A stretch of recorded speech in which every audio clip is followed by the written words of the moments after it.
Right now on WVUA News at 6. Almost 2 years after deadly tornadoes ripped through Alabama, many survivors are still picking up the pieces. Tonight, we'll take you live to Rosedale Court in Tuscaloosa for an update on progress. Plus, the Salvation Army that stood right here in the Rosedale area was destroyed by the storm. 2 years later, rebuilding continues. Captain Pamela and Dean Moretz say they are coming back. I'm Jennifer Edwards, and I'll have their story of recovery straight ahead. And hear from Alabama Governor Robert Bentley in a one-on-one interview about all the challenges he faced just 2 years ago after the storms hit Alabama. From the campus of the University of Alabama, live, local news.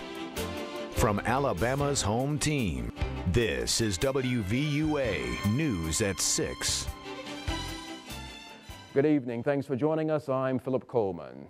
This Saturday will mark 2 years since the deadly April 27, 2011 tornado ripped through the heart of Tuscaloosa. All this week we'll be live from different locations along the path of the storm. Tonight we're starting with the Tuscaloosa community of Rosedale. WVUA anchor Lynn Brooks joins us now live from Rosedale Court. Lynn. We are live at the Rosedale Court community in Tuscaloosa, just off 10th Avenue. We begin tonight's special coverage by taking a look back at a day that forever changed the lives of so many. April 27th, 2011.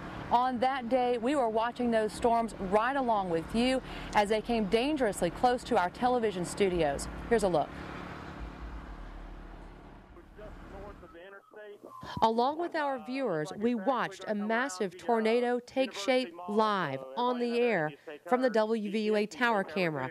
This view is from high above the University of Alabama's Reese Pfeiffer Hall. You can see the twister makes an ominous sight. It seems to hover over Bryant-Denny Stadium. A very large tornado on the ground right now. Then, in a heartbeat, we were knocked off the air.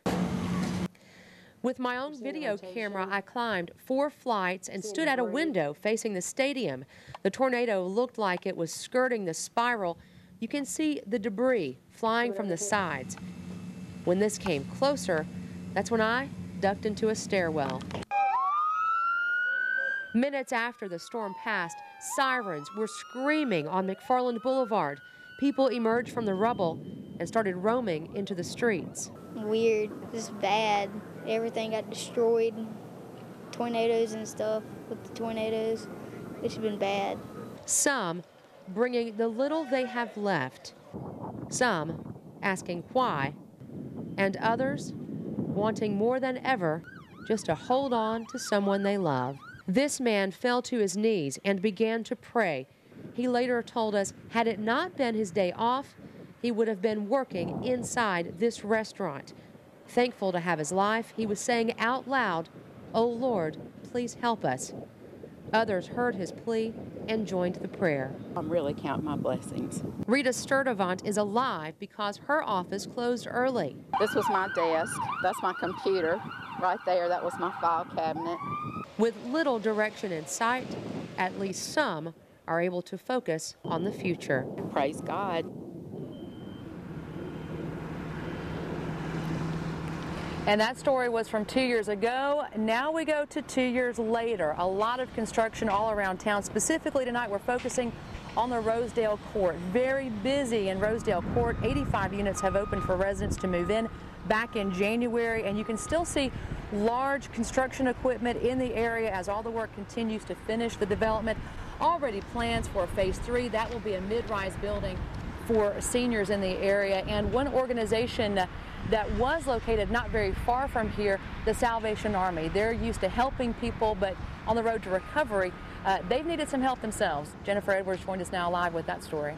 That's right, Lynn. I spoke with Captain Pamela and Dean Moretz with the Salvation Army earlier today. They told me it's been a tough 2 years, these past 2 years there, but they're glad to finally be moving forward.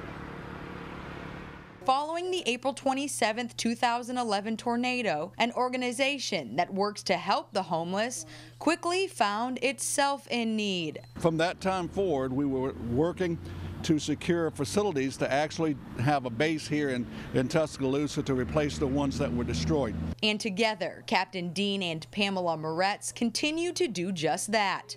After working out of an office in Northport that was donated to the Army for a year, the two captains found a new location in Alberta City. In it, we do our church services, everything that's associated to our church, and also we do our social services out of this property. This facility will be here to help those that still need help with utilities, still need help with food, help with with rent at times, depending on the funding and the funding source. But we're here to continue, and we've always done that. We have never stopped doing that through the 2 years that we were misplaced. The warehouse is still under construction, and we've got plans to hopefully make that the community center. It's going to be an interesting twist with the Salvation Army, not just a homeless shelter. Plans are also in the works to replace the shelter that once stood on Greensboro Avenue. Captain Moretz says they hope to have about 50 to 80 beds for men, women, families, veterans, and possibly college students. It's nice when we're in different locations, we can help, the whole Tuscaloosa area. Now, Captain Moretz did tell me that the shelter will cost about $4 million, so they're still in the process of figuring out the funding for that there, but they're hoping to get started on it soon. Of course, we wish them the very best. Yes, we do. Let's take it now back to Philip Coleman in the studio. All right, thanks, Lynn. Okay, thank you, Lynn. Tuscaloosa city officials say that great strides are being made toward rebuilding the city after the April 27 tornado. A groundbreaking ceremony was held today for the Richard S. Carey Environmental Services building. The original structure was at the beginning of the tornado's path and was severely damaged. The building, when completed, will house environmental services which will eventually spread out and protect various city assets. Now, the city of Tuscaloosa is planning activities all this week to commemorate 2 years since the April 27 tornado. Tomorrow, Listening to the Storm, an oral history opens at the Transportation Museum. On Wednesday, the Alberta Garden dedication takes place. Thursday, the Police East Precinct Station will have an open house. And on Friday, the Alagasco Lighting the Way dedication is scheduled. Now, still to come here on WVUA News at 6.